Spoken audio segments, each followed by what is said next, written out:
Okay.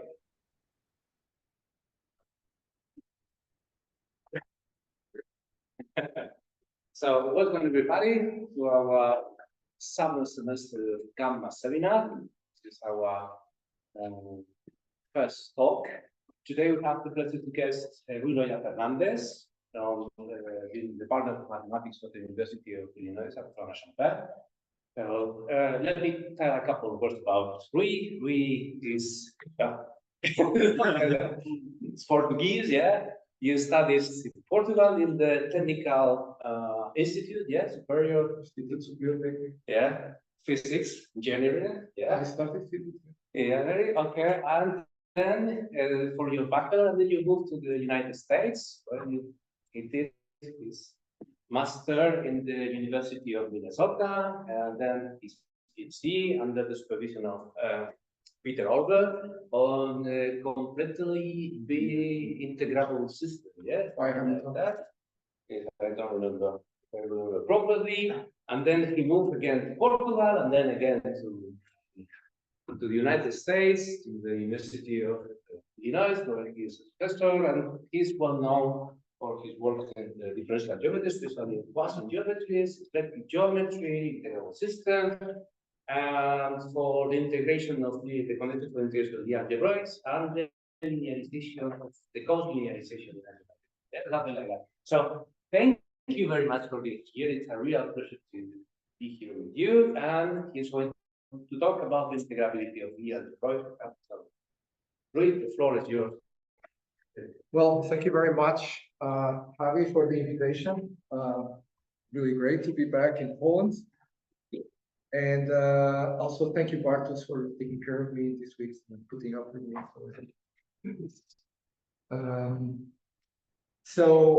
Javi asked me to talk about integrability of the algebroids, which is a subject that I have been interested for 25 years now, I guess.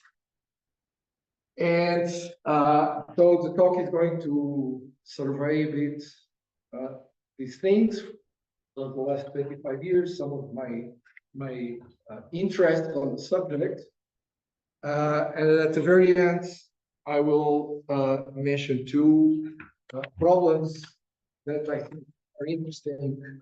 And since there are a lot of young people here, maybe they want to try and go for it and see if something comes out. I think it would be. I'm thinking of starting with a joke. Maybe I'll end up with a joke when we are recording. Otherwise, I won't be able to go back to the US. So, classical theorem in Lie theory, very important. Every finite dimensional Lie algebra comes from a Lie group. Sometimes this is referred to as Lie's third theorem, although this was proved, I think, first time by Catin after Lie. If you ever took a course in Lie theory, you will know that this is not, and if you see the proof, you'll see this is not proof. Not easy to prove. It's a deep result.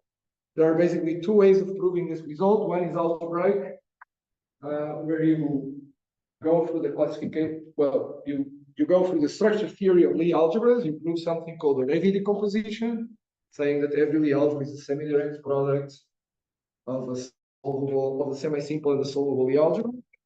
And then you show that for semi-simple algebras, the adjoint representation is faithful, and for solvables, you show that it has a faithful representation. Therefore, the Lie algebra has a faithful representation. So you get something called Aldus theorem. Every Lie algebra is a Lie algebra of matrices, and then you are in business to prove. And there is a topological proof that it's a bit less known, and I will mention in the SQL, because that topological proof, or differential geometric, if you prefer, it's the one that can be extended more generally because it doesn't use structure theory that only exists for finite dimensional algebra. You mean this Driscoll Markov? Yes, yes. What's first? probably not due to them, but that's where I know it appears first. I don't know a place where it appears before that. So that's why I call is a book on the theory. So this fundamental result fails in other contexts. It fails for infinite dimensional, say, Banachly algebras. Not every Banachly algebra is the algebra of a Banachly group. And it fails for the algebroids, which is the subject of today's talk. And these two things are actually connected because the sections of the algebroids is an infinite dimensional algebra. So these two things are connected, and in fact, one can understand a little bit the failure looking at both things. And in both cases, you have local. Yes, that's right.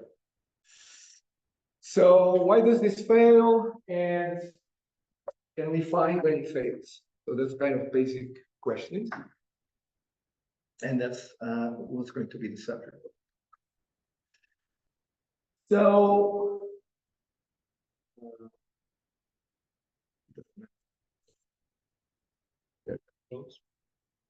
it's only what's hiding. Let's recall definition of the algebroids. The algebroid is vector bundle, bracket, leave bracket on the space of sections. And then you need to connect something with the geometry of the manifold. So you need what's called the anchors or bundle map into the tangent bundle. And these two structures are compatible through a Leibniz type identity. What happens when you take the bracket where you multiply one of the sections by a function, and that's where the anchor appears. Now, this is the classical definition of the algebroid. It's actually not the most efficient one. The most efficient one is using derivatives. So let me just say something about that.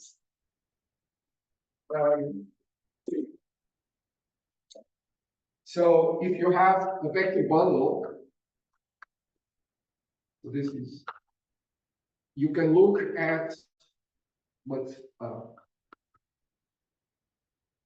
forms of this vector bundle, but it really just means instructions of the appropriate mesh power of the dual bundle. And to define a Lie algebroid, you can define it by giving the algebroid structures on A are in one-to-one correspondence with derivations, so linear maps that increase the degree by 1. They are derivations, meaning that if you take two sections and you take the wedge product, they are actually super derivations. It doesn't matter. They satisfy these type of Leibniz thing, and moreover, they square to 0. Okay. So that's another way of defining algebroids, and it turns out it's usually more efficient, and it's good to generalize to more abstract higher algebroids and things like that.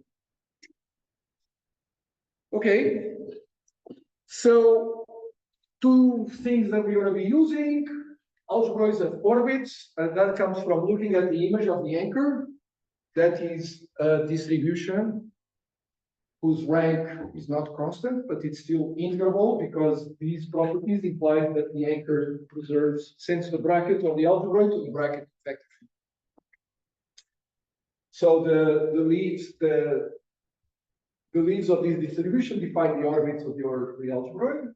And if you look instead of the image, you look at the kernel at each point, the bracket localizes to the fiber at each point of the, and it gives you only brackets, and it makes this vector space a Lie algebroid, And I said there is also a notion of Lie algebroid morphism. You already see that definition is pretty bad. For that, if you try to define a Lie algebroid morphism using brackets and anchors, it's a bit messy. But if you use this definition of derivations, a real algebraic morphism, well, you have two algebroids. So you have a vector bundle map. Say phi. And such a vector bundle map induces by pullback a map between these forms.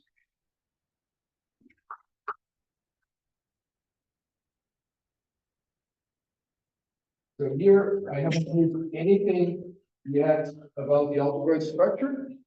But if these are algebroids, this is a morphism if this map preserves the derivations. So or the okay. All right. So this is a very clean definition of a map. You can't try it. You can. You ever saw how a morphism is defining using brackets and anchors when the base is not? But if your morphism is with different manifolds, it's very bad. Anyway, so that shows the advantage. Okay, so that was algebroids. Let's recall groupoids quickly. So a groupoid is just like a group, except that it's spread out over a space. So technically, we're categorical language, it's a category, but every arrow has an inverse. So you have the space of arrows, then calling G, you have the space of objects, then calling M. Each element of the groupoid is an arrow from between two objects. The object called source and target. And then you can compose arrows whenever they match. So if I have G and H, two arrows, source of G equals target of H, the composition is a new arrow that starts where H starts and ends where G ends. So that's defined as a multiplication. So it's only defined on this fiber problem, not on every pair. And it has to be associative. Again, right? It's obligation should be associative. Then there is a unit map. So instead of having a unique identity, there is an identity for each object. So I have an arrow, special arrow from an object to itself, and it satisfies the identity axioms. So if you compose these with an arrow that starts at X, the composition is that arrow. Or if you compose with an arrow that ends at X, the position is that arrow. And for every arrow, there is an inverse, right? So that means that I have an arrow going from this object, there is an arrow, a unique arrow going in the opposite direction, which has the property that if you compose G with G inverse, you get identity at this object. If you compose G inverse with G, you get the identity. Okay. So this is purely algebraic, and we want the differential geometric version of this. So now G and M are manifolds. The source and the target need to be submersions, so that when we look at the multiplication, that fiber product is a manifold. And then we require the multiplication to be a smooth map, and the other maps to be also smooth. Okay. There is a technical thing that the manifold G doesn't have to be author, M has to be, but you're not going to worry about that. There's an interesting observation due to Zakrzewski, that you can define groupoid like group, you define group, replacing maps by relations. And this is just a clear example that passing to relations enriches in many situations our picture. So, yeah, I agree, but I do think that, so there are many different ways of looking at groupoids. There is like very detailed one where you say it's a manifold, two maps, blah, blah, blah. You say very short one, you say it's a category whose arrows are invertible. I think it's a good idea to keep all these things in your mind, because at some point we come together. Yeah, I know, I understand. Okay, so just like for algebra, there were these orbits and isotropies here. For groupoids, we also have the following. So the pre-image by the source and by the target are these source and target maps. And even when G is non-Hausdorff, these are Hausdorff closed submanifolds of G. The orbits, which just means that I fix a point X and I look at all the arrows starting there, and I look at their targets. That's going to be some inverse manifolds of G. And if I look at all arrows going and starting and ending at the same point X, that is the group. You can compose always arrow starting and ending at X, and it's only group. Excuse me, may I have a question? Sure. This the notion of submersion is very specific to differential geometry. That's right. So what if I would like to formulate the theory of groupoids, not Lie groupoids, but groupoids in a certain category? So then I need to replace submersions with what?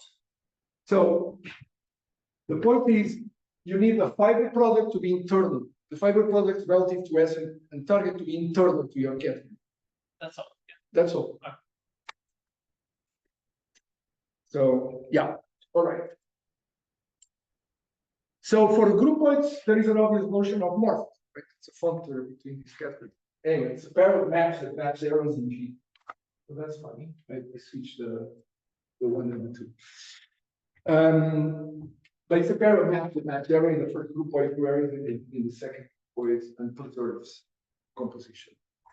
And of course, they are smooth because we are in the differential geometric set.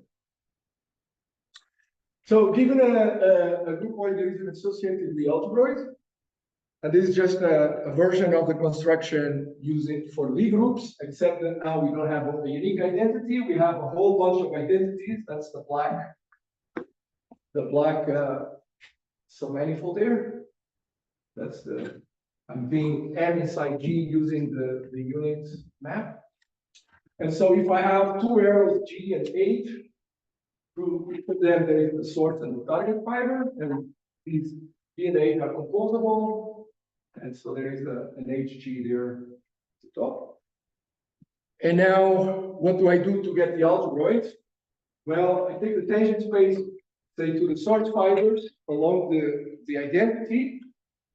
So that's the vector bundle over M, the collection of those tangent spaces. And then I look, if I just like for Lie groups, right? If I take a tangent vector at the identity, I can extend it to a vector field on the Lie group by taking right or left translation. So here, because of these choices, the source fiber is going to do a right translation.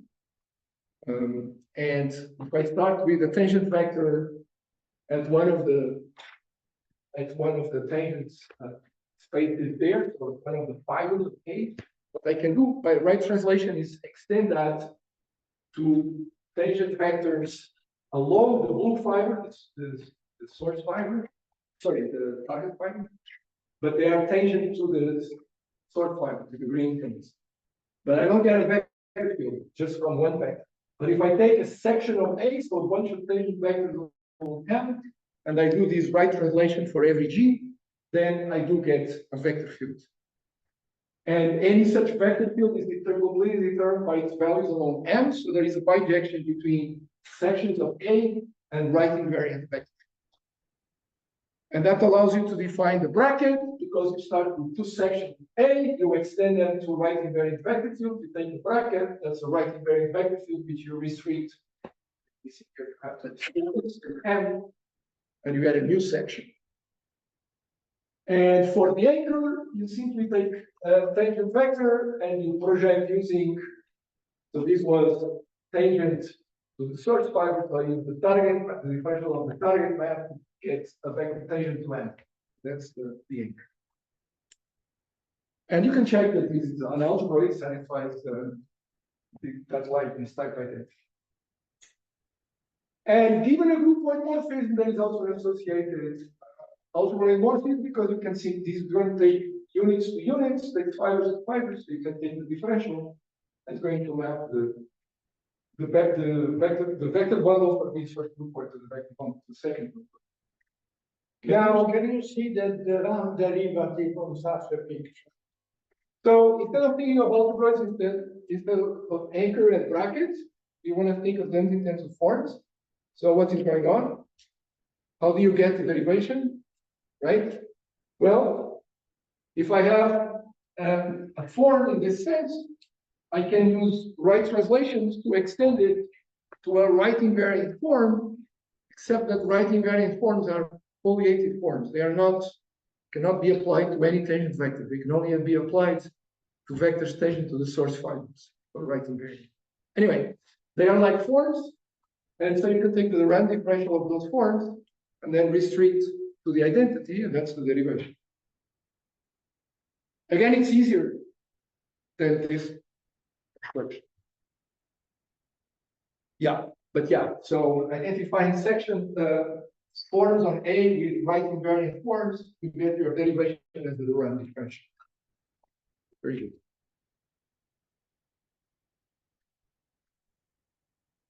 Okay, then you go and you check these basic results in the theory. So these first term, for these first theorem, if you are given a groupoid, so the thing you have to remember was that when we had simply connected for Lie groups, is replaced by these source fibers being simply connected, or target fibers. They are equivalent. Requiring one to be simply connected is the same because the inversion maps source fibers, diffeomorphic.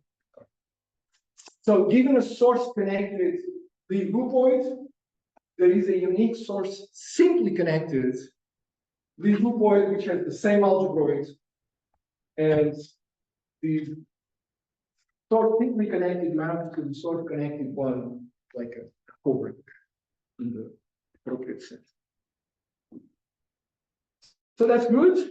And the second theorem of Lie saying that you can integrate algebroid morphisms or Lie algebra morphisms extent, provided the first groupoid is simply connected. So I think G1 sort of simply connected, G2 anything, have a Lie algebroid map between the algebroids. You can always find a unique Lie groupoid morphism that differentiates with the algebroid one. Perfect. So at this point, someone wrote a paper in the Compte Rendu d'Académie des Sciences de Paris saying that Lie's third theorem also holds.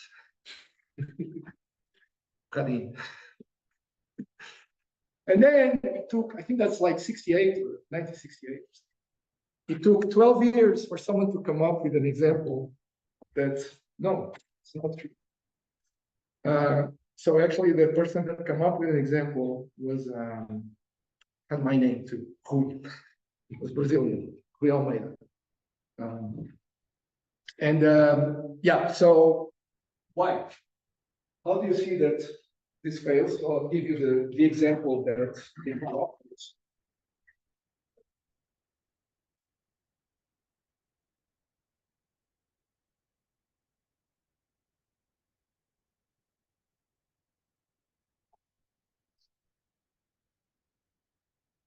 I hope that's not too confusing. Maybe I'll call it right here. So let's start with a principle S1 bundle. So out of the principle S1 bundle, you can build a Lie groupoid by taking two copies. So if I don't do anything with the structure group, this is what's called a pair groupoid, where an arrow is a pair, and it just means that it goes from the first point to the second. There is a unique arrow for each pair. So that's called a pair groupoid. But if I have my principal bundle S1 acts properly and free, it acts properly and free on this product, you can take a quotient. And this leaves a groupoid over M called the gauge group.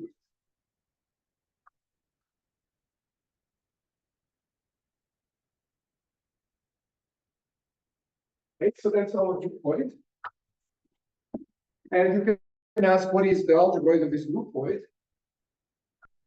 And the algebroid of this groupoid is, as a vector bundle, the quotient of the tangents bundle of P by S1. Okay? So this is the bundle over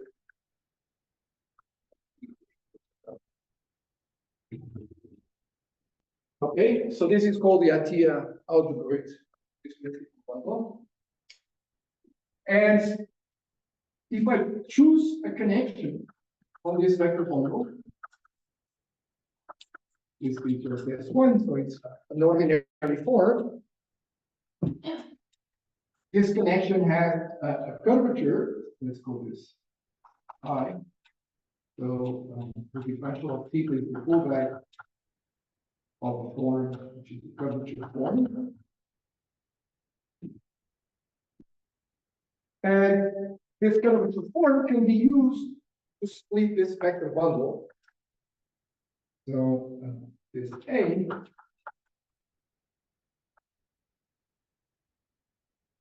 maps to Pn, obviously, by the anchor.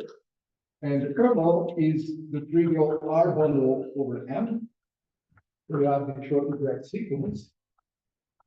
And this connection gives you a splitting of this exact sequence. So let me call this theta, since it's the connection. Okay. That makes this is a vector bundle being isomorphic to the direct sum, and it gives you, so the row, this becomes isomorphic. These and the bracket and the anchor, so the anchor is just a projection in Tm, and it is isomorphic. And what is the bracket? Well, a section of these is a pair, a vector field, and a function. So we have to say what is the bracket between a pair, a vector field, and a function. So let's take two such pairs, and the bracket is given by well, the bracket of the vector field in the first component, and in the second component is this expression where the curvature appears.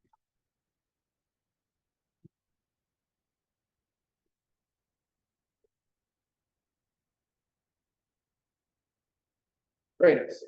Okay. Now, exercise. Start with any closed to form, omega.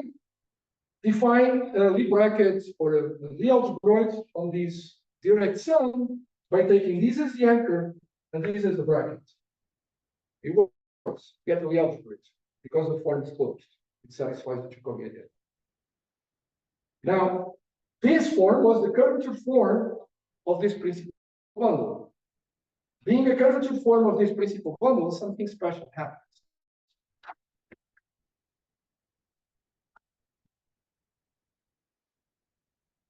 Namely, if you look at the group of spherical periods of this form, so that means you integrate the form over a class in pi 2. These are a collection of numbers. These numbers form a subgroup of R, which is discrete.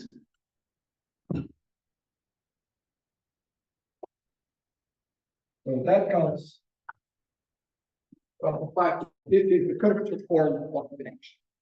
Okay? But I said you can start with any closed to form. And you can choose a closed to form and a manifold for which this is not discrete. For example, I could choose n to be S2 times S2.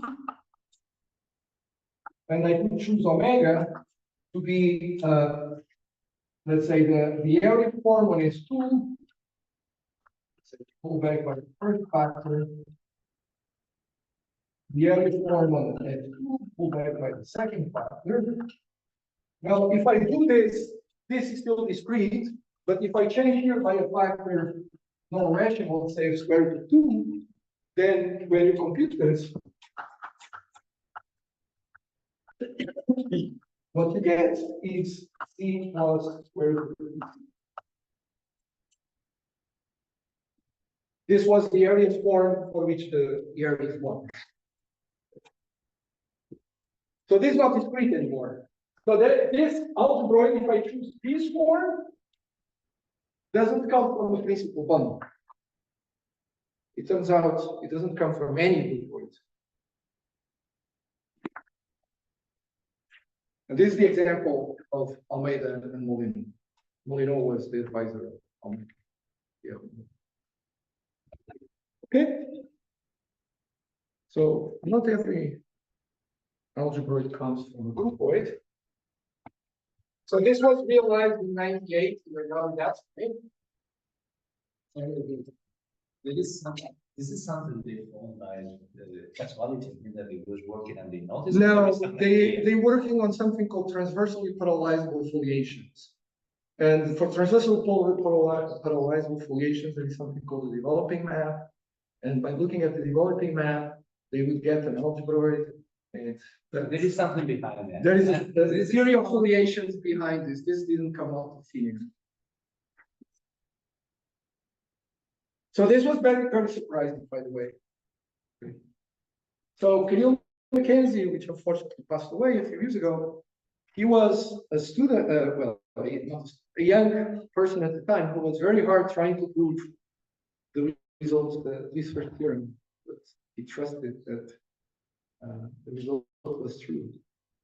And he had come up with an obstruction to integrability for transitive algebroids. Algebroids that only have one orbit. And he believed that this obstruction would vanish. It was not really an obstruction. So he was trying to prove this would vanish when people come up with. May I have a question? Yes. How exactly do we come up with this contradiction that the algebroid we constructed here is not a Lie algebroid? So the only thing that, okay, so this algebroid that we are constructing is transitive because this map is subjective. Okay, so there's only one order.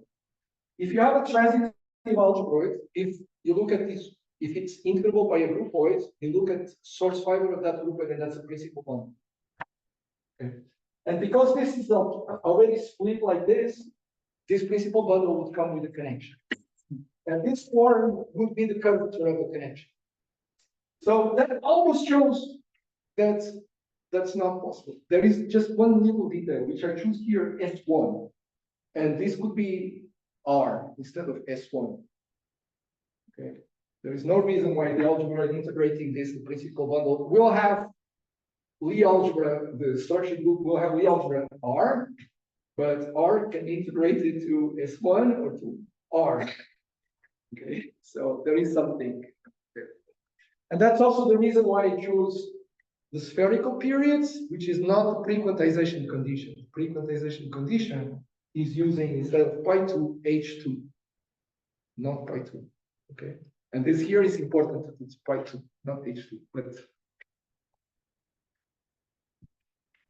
that's some subtlety. All right. Good. Did I answer your question? Yes, thank you. All right, so let me explain failure. Okay, so this came 20 years after the example in the early 2000s. After people did quite a bit of it. Didn't come out of it. So suppose I have a algebroid. So I'm using this notation for an algebroid with an implication. It's just a notation. It just needs an algebroid with F. And I fix a point. There is some map, which I will not say what it is right now, which is called a monotomy map. But the important thing is that, so this map goes from where to where? It goes from the second multiply group of an orbit, the orbit through X, fix the point X. And it's a group homomorphism from that group, which is a billion, to the simply connected Lie group integrating the isotropy Lie algebra at X. That's what that notation there means. Okay, this G of Gx means simply connected Lie group integrating the Lie algebra Gx. So there is such a map, and of this map is the subgroup. It turns out it's the subgroup that lies in the center. Okay. And you remember pi2 is a billion. That doesn't lie in the center, but conventional lies in the center. What is this all? X is the orbit of this algebroid containing the point X. Okay. This is the second multiply group of this manifold. Okay. And there is such a map. I'm not going to tell you what is the map, but I will tell you eventually what is this image. It is what's important. So the image lies in the center of this simply connected leaf. And because it lies in the center, if you can look at the exponential map from the Lie algebra to the Lie group, it sends the center of the Lie algebra to a subgroup of the center of the Lie. And therefore, you can pull back via the exponential map this subgroup or the intersection of these with the image of the exponential map. You pull it back, and now you get the subgroup in the Lie algebra for addition. Okay, so this is just an additive subgroup of the Lie algebra, the isotropy Lie algebra. And of course, the isotropy Lie algebra is the fiber. It's the kernel of the anchor. So this is an additive subgroup of the fiber AX. So the theorem that eventually was found is that a Lie algebroid is integrable if and only if these groups are uniformly discrete. So what does that mean? Okay.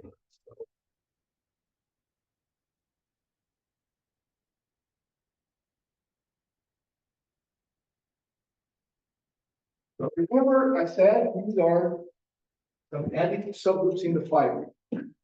So you have your vector bundle over M.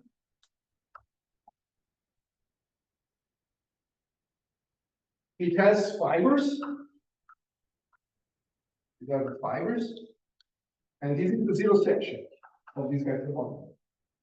And so for each point, for each fiber, so I have it here, I have the fiber, AX. And I have an additive subgroup in the fiber for each X. Okay. So what does it mean that this group was a discrete subgroup of the vector space? It just means that there is one around zero, that the only element of the group is zero. That is if it was for a single fiber.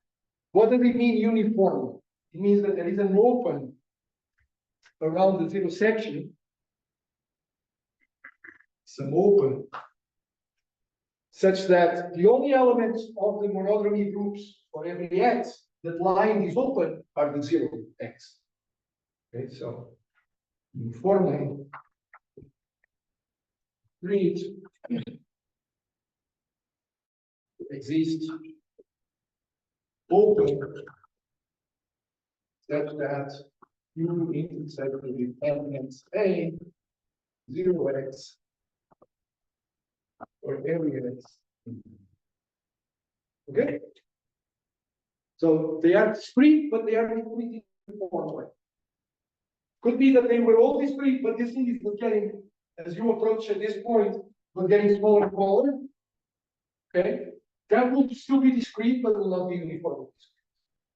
It's somehow related to the problem when Lie subalgebra in a Lie algebra corresponds to a closed Lie group. Yes, it's related to that.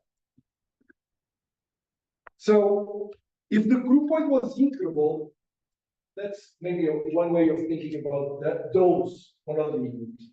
If this algebroid was integral to a group point, you would get that this group integrates the Lie algebra, but it doesn't have to be the isotropy group of the group point integrating the algebra, right? You have, on the one hand, you would have the group point, which has an isotropy group. Suppose so. This is a group point. So it integrates A. Then you get two groups integrating the isotropy algebra. You get the simply connected one, and you get the isotropy group of this group point. The only thing you know is that they have the same Lie algebra. If you take the connected component of the identity, you know that it's a covering map.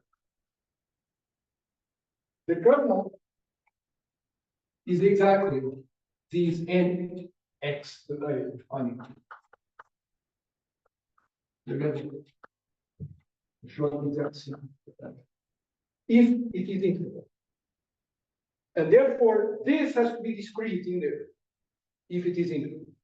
So you see the obstruction at the point X. But then you have to work to see why it has to be uniform. But yes, it has to do with closed circle. Okay. Yeah. This is also by abstractly theory, it has to be a subgroup of the 10. This is trivial, this is a zero-dimensional leap. Okay. How are we doing this time? Fine, no worries, not an issue. Okay. Let me give you an idea. What is this? I mean, normally we finish a quarter past, but people take Okay. more time, so take it easy. Okay. So how the proof goes? First, there is kind of a candidate group always. So I have my algebroid, and I'm claiming that for every algebroid, there is a candidate. A group. And meaning a candidate means that if the algebra is integrable, this candidate will be the source simply connected Lie point integrating the algebra. If the algebra is integrable. If the algebra is not integrable, this is still there. It's not a Lie point, but it's a group point. Okay. So what is this group point? Is the thing I'm writing there as space of A path modulo A path mod P. This appears first in a paper Fernandes in the context of Poisson geometry. Connected with the Poisson signal model, and it appeared in the work of Cervera in some ideas. Okay. And then analyze this recycle. So let me tell you what is a path, what is a path model.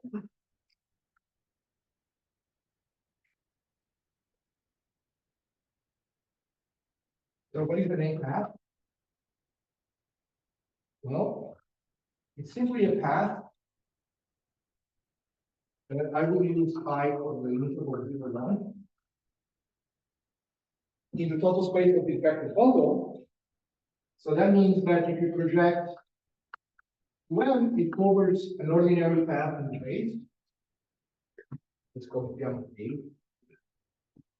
And being an A path just means that these two things talk to each other. So if I apply the anchor to this path, I get the tangent vector to M, which is the tangent of this path.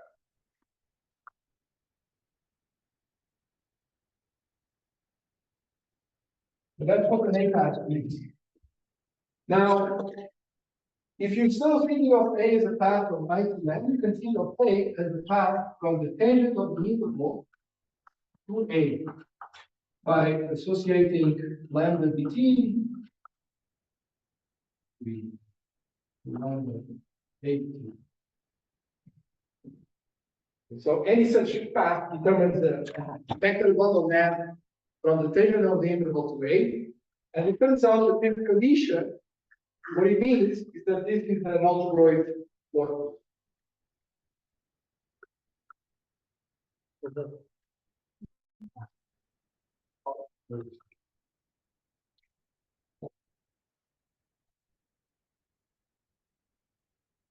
An exercise. There is no bracket here because this is one dimension. So there is no condition on this preservement being an algebroid morphism. The only thing that matters is the interval, because the interval is one dimension.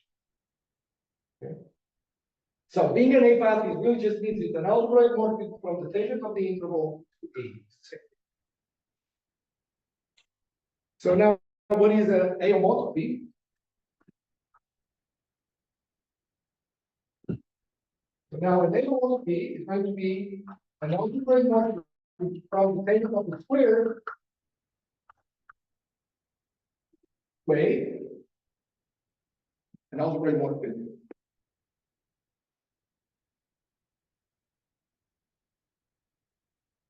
And this is an aomorphy from A0 to A1 between two A paths if, well, when I take A restricted to, let's say, I times 0, I get A0. When I restrict to I times 1, I get A1, kind of that. And now when I restrict A to 0 times I, so that's in the usual homotopies, you would have that has to be fixed, right? You don't move the endpoint. But here you are defining homotopies by defining on the tangents. So it's really about the tangent. So instead of being fixed, it's 0. Doesn't mean 0, similarly as 1. So that's what the name homotopy is. This is what the A path. Okay? So I have A paths and I have A path homotopies. And equivalence to find the equivalence relation on A path. If I have A path, I can concatenate A path. So A path is like an arrow. It has an initial point and an end point. And when those match, I can concatenate these arrows. And I get a new A path. Be a little bit careful because it's not smooth, but you can fix that by using recurrent integration. Anyway, so that means that the G of A is actually a group. It's a collection of arrows. The group A over N. Okay? Because you can take path, you can compose. Okay, that's the first step. So second step, you need to verify that this thing is the nice topological space. The quotient topology makes this topological group point. And as I told you before, it's going to be a legal point precisely when A is integer. Have to check. That's the second step. But in general, it's not smooth. And what it fails is the smooth fracture. What do I mean by that? If I look at the space of A path, that's the Banach manifold. Okay. So it's a nice smooth manifold, but infinite dimension. When you look at this equivalence relation of being A path homotopies, you can check that the equivalence relation define regular foliation. We leave all the same dimension in these Banach manifolds that the leaves are infinite dimensional, but are finite codimension. Okay, so if the leaf space is smooth, you get finite dimensional manifold. The leaves are finite codimension. Yes, sorry, Rui, I'm just curious. The Banach manifold you are talking about, which one? I mean, it has some property that makes it more visible to. Yeah. And then you put the C2 topology, but yeah. And it's kind of reflexive because you know Banach manifolds can become quite crazy. Yeah, so this is that type of Banach manifold. Okay. Crazy but good. No. So that's not a problem. The problem is not there. The problem is that the equivalence relation that defines this foliation in these Banach manifolds, general does not have a smooth leaf space. And so you have to understand where the space is smooth. And that's these groups that control when this space is smooth. And these are a bit, if you know a little bit what the Loja mean for foliation, these are like Loja groups. Okay, but so that's how the group goes. In a nutshell. So coming back to this example and to these monodromy groups, I cannot tell you what are these monodromy groups. So what are these monodromy groups?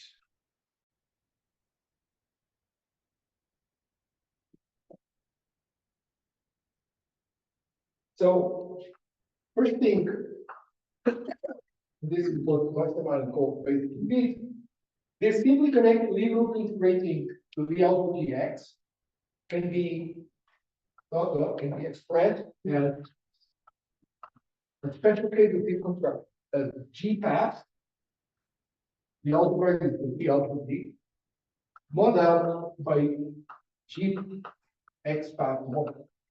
So when A is GX, we get exactly these. So that's proved in the book of book. Okay, and now I want to define these subgroups in there. So what are these? Well, I have to say it's some G paths. Let's put it there. So these are G paths in there. And they have the property that they are a path homotopy. So you get out of the isomorphic algebra, you use the ambient A, and you try to find an homotopy between that G path and the triple G path, the path 0 and X. A is a path homotopy 0x. 0x is a very nice a path. That's why the A0 and the base path doesn't move. This obviously false. It's 0 equal 0. Okay, so that's what the monotony is, or the A path or A path homotopy to the triple path, the G path. Okay. And so these have to be discrete and they have to be uniform. Go back to this example, what I wrote here for the periods of S2s, these are exactly the monotony groups of the heads for these algebroids. This is and of these algebroids associated with a whole 2 point. Actually, this is only at the level of the layout, so I should put here in my notation. But remember, we have 2 versions of this.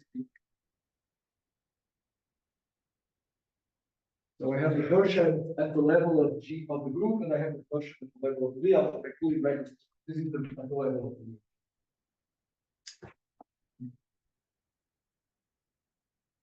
All right. So this construction is kind of very nice functorial construction. For any algebroid, you get a topological groupoid, and the integrable ones go to source infinity. Okay. Functorial. You can also apply this to a map. Get a map.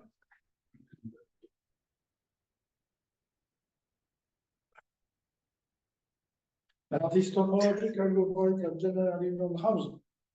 Yes. I mean, even if they are Lie, they can be not, they are not. Yes. So that's an aneuploid. There are very nice algebroids that they only admit non-Hausdorff integration. So if you want Lie 1 and Lie 2 to hold, you need to take non-Hausdorff. That's part of this business. If you stay within transitive algebroids, you don't see them. Every transitive algebroid is integrated by also leading point, if it is integrated. There's but when you have a foliation, This is like integrating the finite dimensional algebra vector field. Yeah. This is I mean, it has to do indeed with the fact that the foliated vector field, space of foliated vector field. Okay, now we come back to something that Yanis already said. Every real algebra integrates to locally. So that's actually a byproduct of the construction that I just described, but I'm not going to tell you why I use the explanation now. Really, yes. Well, indeed. What is a local? Yeah, group, I mean the exact right? definition. So let's see, what is a local Lie groupoid? Well, it's just like a groupoid. So there is arrows and there is objects, but the operations are only locally defined. So if I look at multiplication, it's not defining for any pair of arrows that whose source and target match. It's only defining for a pair of arrows whose source and target match, where one of them are close to an identity. So I'm saying that there exists an open set inside the pair of arrows whose source and match that contains identity times an element or element times identity. Okay. So multiplication is only defined on such an open set. One of the arrows is small enough. Similarly, for inversion, inversion is only defined for elements that are small enough, close enough to units. And associativity only holds, again, for an open set. If we take three arrows, associativity only holds if one of the arrows is small enough. Okay, so that's what the local group point is. Every local group point has a real algebroid. That's same construction. And every algebroid can be integrated to a local group point. But now I need to tell you something. Because of this associativity is only defined on an open set, if you have three elements and they are associative on this open set, it doesn't mean that if I take four elements, it's associativity holds. Let me explain that. That's very important. That is actually very important. So this algebraic time erasing is integral by a local group point. The one not with a local group point. I don't have time to explain that. Let me be very explicit. Okay, so let's take four elements. G, H, K, L. These are elements in my local group. Okay? And I want to multiply them, so I have to choose an order when I'm going to multiply. So let's say I choose these and these. I multiply these first, then I multiply these, and then I multiply the results. Okay? Now, of course, with these four elements, I can start putting the brackets in different places. There's actually 5 different ways to put the bracket. I can move this bracket here. So I would have G, H, K, L. Or I can move the bracket there. I have G, H, K, L. And then I can continue. So now I can multiply this two. Here I can do the same thing. Multiply this two. Finally, I can move or even by little one bracket. So in each of these, I only move one bracket. I only use 3 associativity.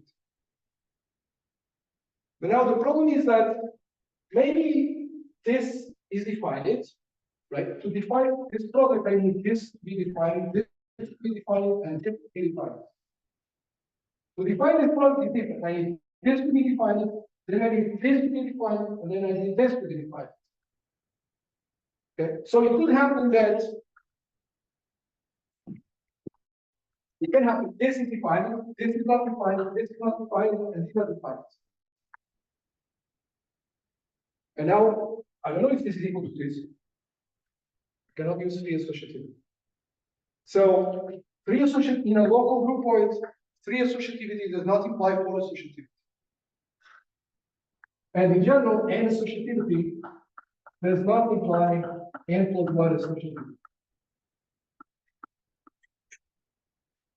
But if you reduce neighborhood of the unit elements, then That's the more you can, probably the more. That's a theory. What's this So if I take a local group point and I restrict the domain of multiplication, I can make it not associative. So in fact, given any integer, I can restrict the domain of multiplication and make it n associative. And now you can ask, can I make it associative for every n instead of a given n? What do you think?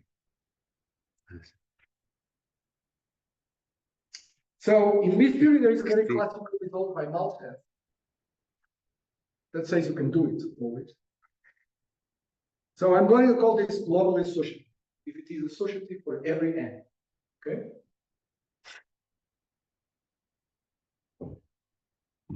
It is globally associative, even if my local leading point is obtained from a global leading. So this is related with integrability.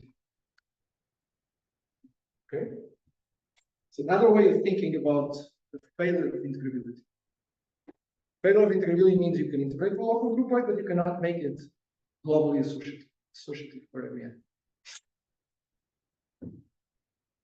Okay.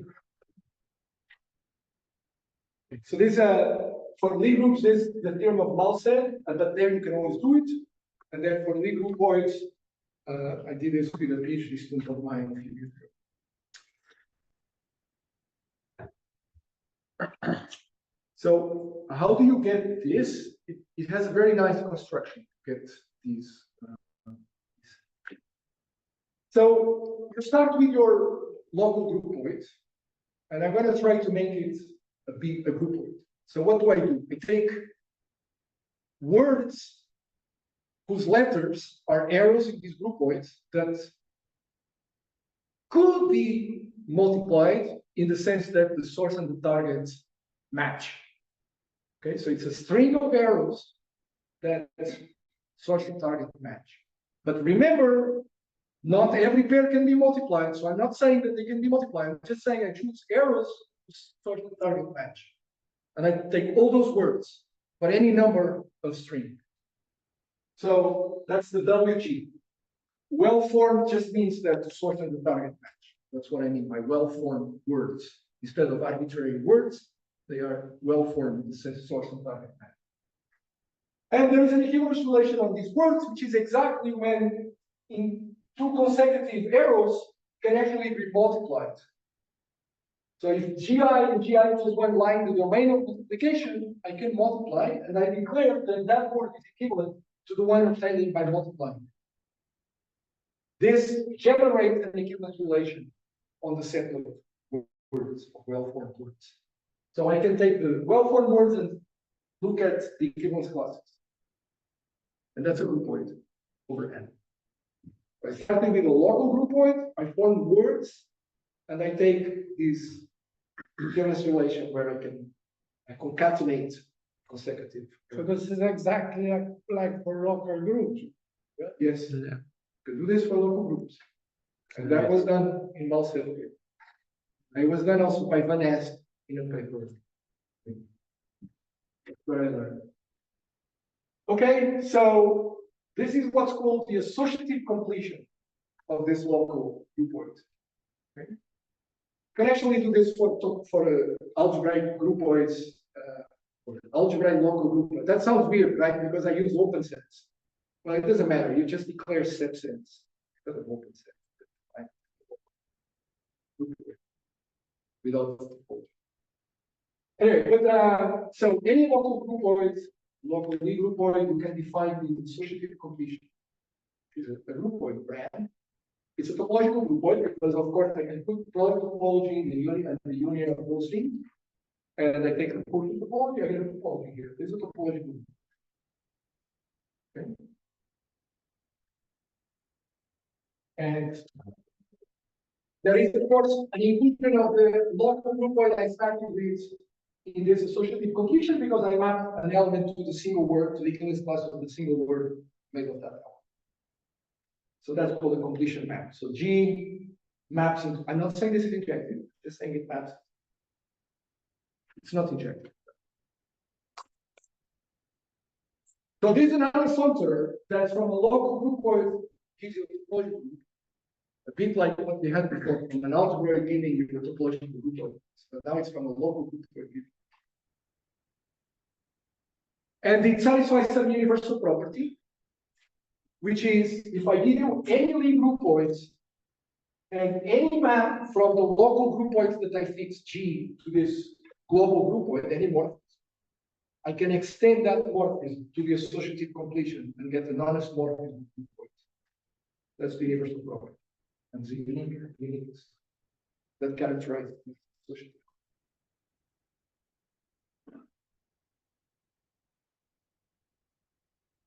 So I'm almost. Yeah, sure. Don't worry. It's okay. So when is this a Lie groupoid? Well, there is a very nice criteria. You look at elements in the isolated for each X. You have the local groupoid G, which also has an isotropy. You want to call it group? It's not a group. It's a local group. The isotropy of a local group. It's just like for. And you can look at those elements for which the corresponding word is equivalent in the sense that I just described to the trivial word made of the identity of X. Okay. So it means what? I start with G, I write G as a product of H times H1 times H2, and then maybe I have to write H1 as a product using some brackets, and then I go brackets a different way, and I have to end up at the identity. So I expand by decomposing, and then I multiply. And in doing this, I'm using brackets in different arrangements. If I can do that and get to an identity, then I get an element that is called an associator. And it turns out that that is the point precisely when these associators are uniformly discrete. Very similar to what I told you for algebroids. There has to be a relation, right, between associators and monoidal that I used before. And so there is a theorem which, so any local Algebroids, you can find another one which is like shrink. And that means that the isotropy local groups become simply connected. That's not a problem because you don't have groups now, you just talk about neighborhoods of the identity. It's hard, it's easy to make them. And the map from the local Lie group to the simply connected Lie group integrating the Lie algebra is injected very simple. So under these two assumptions, the associator and the monodromy essentially become the same. So this failure in associativity is exactly the obstruction to integrability. It's not just another obstruction, it's the same thing, just viewed in a different way. So this has consequences, for example, for deformation factorizations. I'm not going to follow. Okay, last slide. Maybe every algebra is integral in some sense, right? That's basically what I told you. I start with an algebroid. I can always construct this topological groupoid, which in some sense is an integration, right? It's not smooth, but it's an integration. Or maybe the associative completion of a local groupoid integrated the algebroid. So maybe, you know, any of these things is always integrable in some sense. Every algebra you start with it. So, but we don't know. There are two important cases of these where it's open. So one is something that appears in the theory of PDEs, the geometric theory of PDEs are algebras which have finite rank, so they have vector bubbles with a finite dimensional fiber. But the base is a pro-finite dimensional manifold. So what that means is you have finite dimensional manifolds that are growing, and you're taking the base is the limit of them. Okay? Like when you take a jet, what you get there is pro-finite, the infinite jet space is pro-finite dimensional manifold. Okay? So these are very nice algebroids because they have finite rank, and the manifold is not infinite dimensional in a very crazy way. It's limit of finite dimensional manifolds. So they appear in the geometric theory of PDEs, and they appear in the equivalence problems, and these algebras are really relevant there, and you'd like to know whether you can integrate them. So that's one situation. The other situation is, so everything I told you was about real algebras. You can talk about holomorphic algebras, holomorphic vector bundle over complex manifolds. And the theory of that is very similar to the theory of real algebra. But then there are hybrid objects where the vector bundle is a complex vector bundle over a real manifold. Okay. So that's like, yeah, whatever. And so for these hybrid objects, they are very important in generalized complex geometry, generalized steric geometry. Or you can take, for example, a complex valued Poisson bracket. And then the cotangent bundle complexified is one of these hybrid objects. So they appear naturally in different situations. But if your vector bundle is complex and the base is real, what is the anchor mark? It goes to the complexified tangent point. Okay, so the anchor question. So you have a bracket on the space of sections, right, which is complex linear. So now A is just, this is complex, but this is real. Complex vector fund. And so here, this is a complex vector space, and you have a bracket on the sections that is complex linear. And your anchor goes from to the complexified tangent node and this complex linear and satisfied levels. Okay. And so the question is, you would like to integrate this. So the problem is that in the first equation, it's very easy to give a profinite dimensional manifold with a vector field, a profinite dimensional vector field that has no flow. So what do you do? No flow. I can give you an example if you want. You ask questions. And for complexity algebroids, we have no idea what is the global object that corresponds to complexity algebra. So, for example, take a complex value vector field. What is the flow of a complex value vector field on a real manifold? What is that?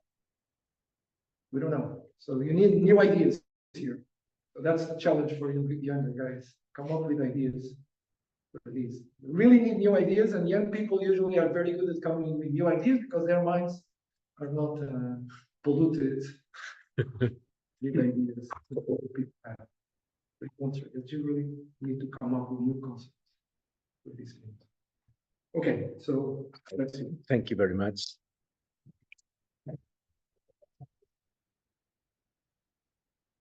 Questions, remarks?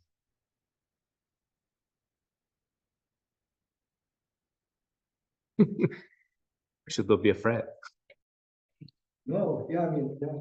Please, if you want to talk one-on-one after, I'm glad to talk to you.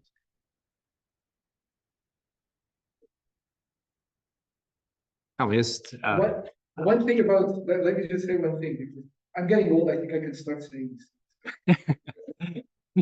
When you are young, don't be afraid of asking questions, because you are young, even if the question that you are asking is a bit stupid, everyone will take you, you know, to the young guy.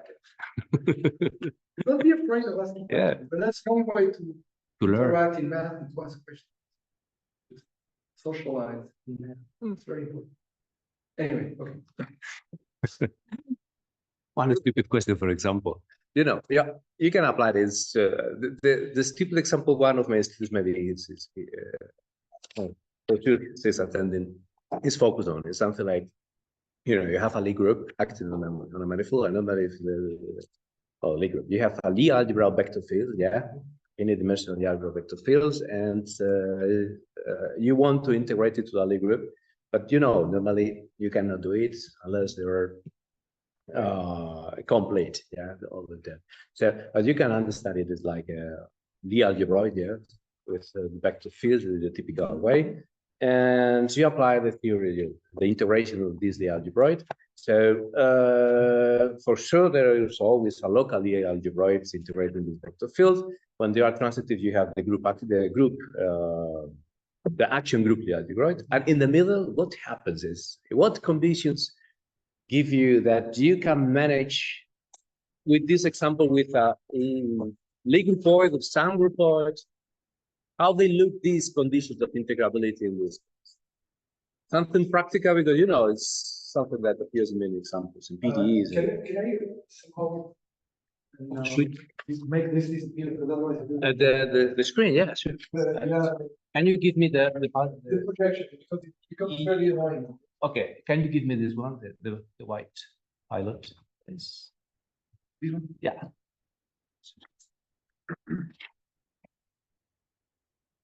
The thing is that it's difficult to switch it on again. But okay. Oh, Yeah. good. Thank you. So let me give you a special case of that, of what we're asking. Let's take a vector field.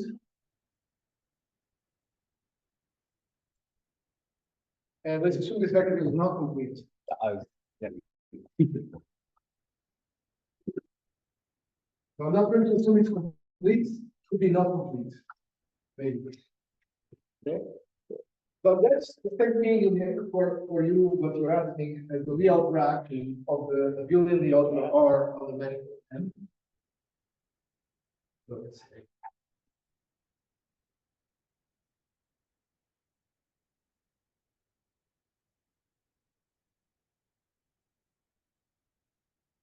So if you try to look for a group action that integrates this Lie algebra action, it doesn't exist. Because So you think, well, okay, this is an algebraic associativity, which is the trivial R bundle over M, right? Where the bracket, so the section of this is just a function, the trivial bundle. So the bracket between F1 and F2 is F1 X 2 minus F1, and the anchor is just X, it's just C.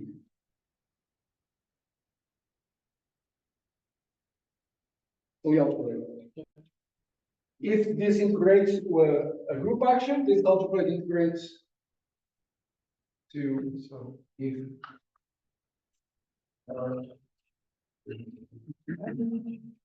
and if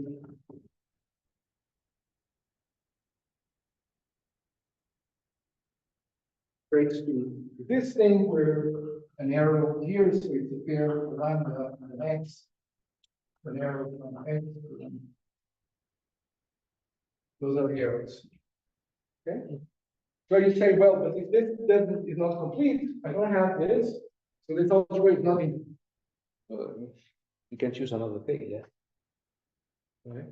So then what is it integration? Well, it's just the flow groupoid. Yeah. The flow, except the flow is only locally defined. So now G is going to be the pair lambda X.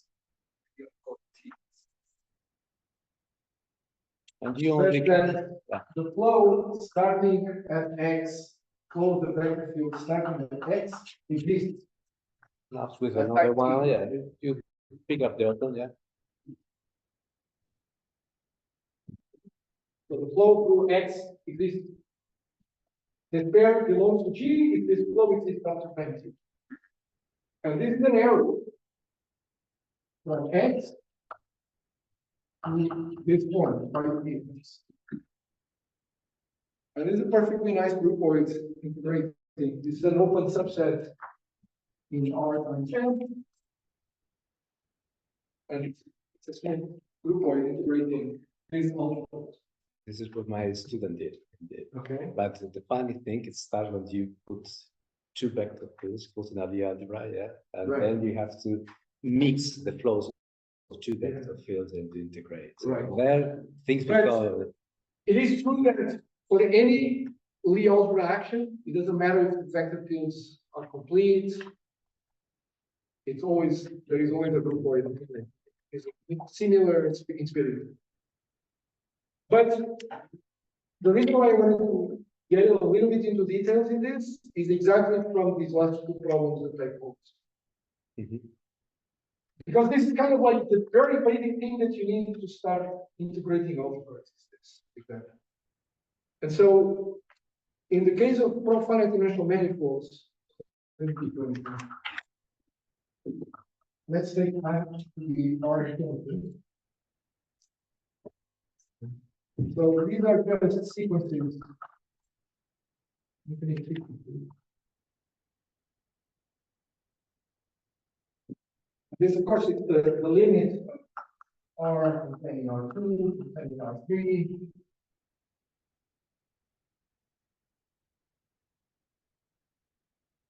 This limit.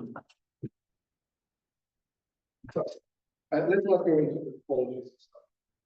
But now, on this place, a nice vector field is the vector field given by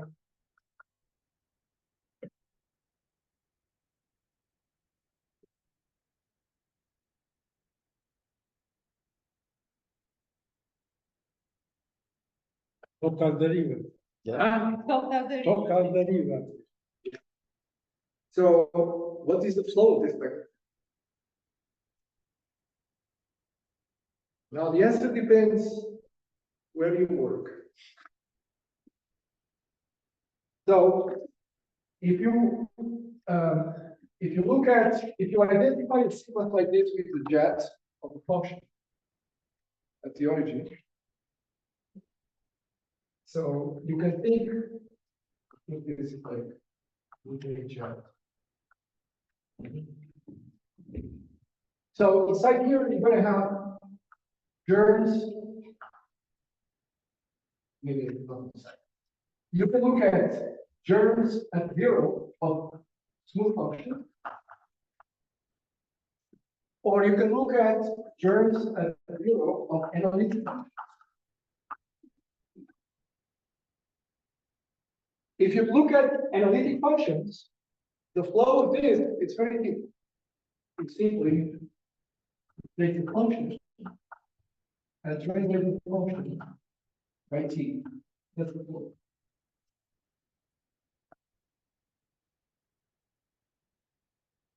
And it's defined as long as this is defined. So you start with the term of an analytic function. As long as this is defined, of course you can blow up after some time, but it's always defined for small enough t, depending on the function that is small enough. But now for this, there is no flow because of plot functions.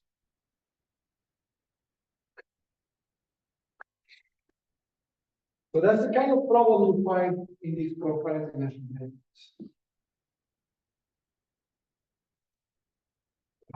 And this is for a vector field, right? This is just defined into an algebroid, a profile dimensional algebroid of rank 1, that I wrote, it's just M profile dimensional. This is that algebroid. And the rank 1 algebroid over you want to integrate, and it depends. Maybe there is better ideas for it, I don't know. And here there is still a notion of flow. And if you go to this complex, the algebroids, I start with a complex value vector field on the manifold. I'd like to know what is the flow. But if you consider formal power series of formal functions. Here, in this example.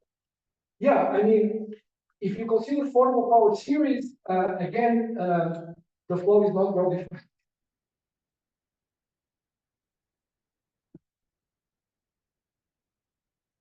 And this is the Schlicht or?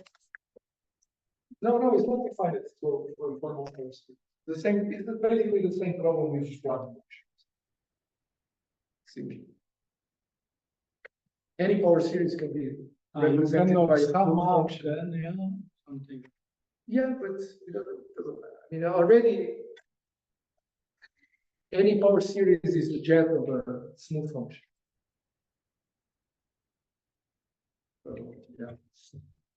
Yeah, so there are interesting problems out there. You have Really in resolved. the theory of PDEs, you have things like that. Oh yeah. We got this vector field. And more, and the algebra, Big problem of and you- classification of mathematical circuits. Many others. Got to that vector field. And then the original classification problem is Because I now remember that I met something like this some time ago. But I think this example, by the way, is discussed in the book of Meeker on Yeah, but maybe the Convenient vector analysis field or- and on convenient infinite analysis. finite. So, I mean, the notion of convenient vector field or of profinite vector field, that will be an example. Of course, you can start saying, "Oh no, I don't look at those. I only look at some class." And then, of course, So in what sense this is a vector field? it is in this category of profinite dimensional manifolds. It is definitely a vector field. That you will report finite vector fields can be No, but like functions are usually functions depending on the finite number of jets. And vector fields can depend on whatever. So the vector fields you are thinking are vector fields that restrict. So, you see, this vector field has the property that if you take a finite number and then you set everything to zero, this vector field is tangent to that submanifold. So it's tangent to any of these this vector. Right? Because when I a for some fixed n, I say all the a n's after that are zero, that's fine. Perfectly well-defined vector fields on Rn. There is a question of definition. So maybe this, I mean, it's definitely a limit of the vector field here. So if you define this, I mean, the way people define this profile dimensional manifolds is definitely vector. It's not something created to make your life in hell. And it appears in examples. So there, we got to this vector field. We were looking at metrics on a surface, classifying metrics on a surface whose absolute value of the gradient of the scalar curvature is constant.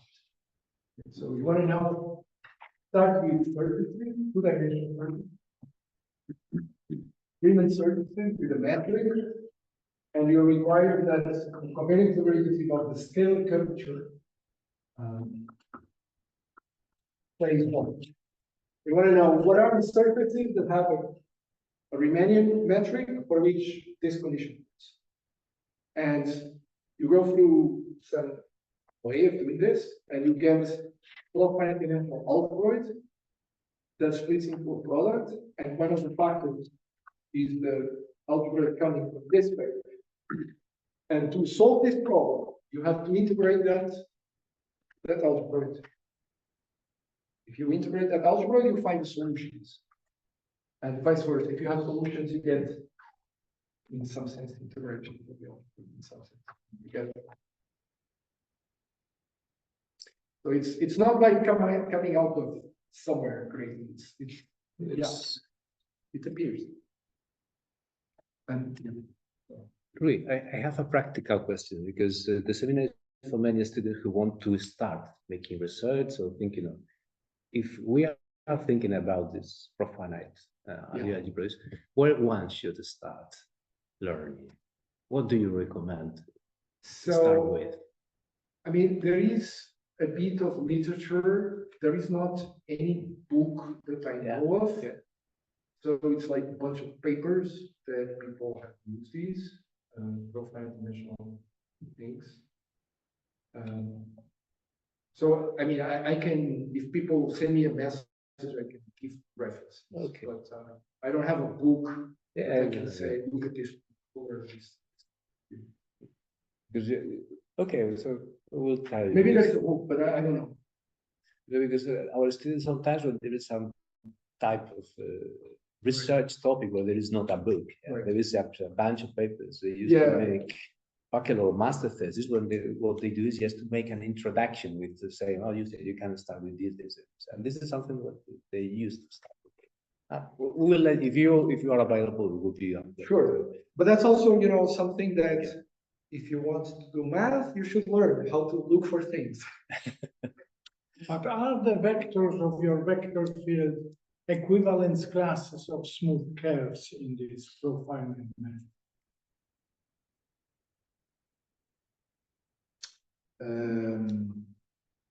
You was asking about defining the tangent bundle. You want to find tangent vectors as equivalent classes of smooth curves. Because formally you write something like that, but try to think in more geometrical terms. Probably there are other derivations. No, derivation is the wrong concept. In infinite You want to choose even in the Banach situation. I mean, like for the theologies is the right concept. I mean, it depends on what you do.